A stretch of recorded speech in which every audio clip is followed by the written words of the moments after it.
یوں خیال گزرا اور وہ کہنے لگے کہ آج ہمارے برابر علم و فضیلت کسی کے پاس نہیں ہے،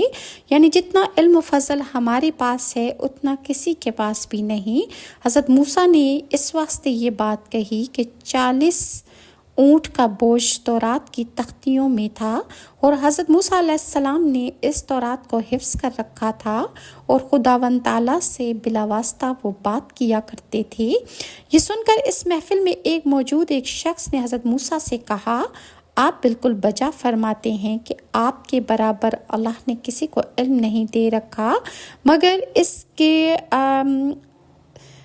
تمام طرح کے مدارج میں آپ بلند و بالا ہیں۔ حضرت موسیٰ نے ان لوگوں سے کہا، تم سچ کہتے ہو،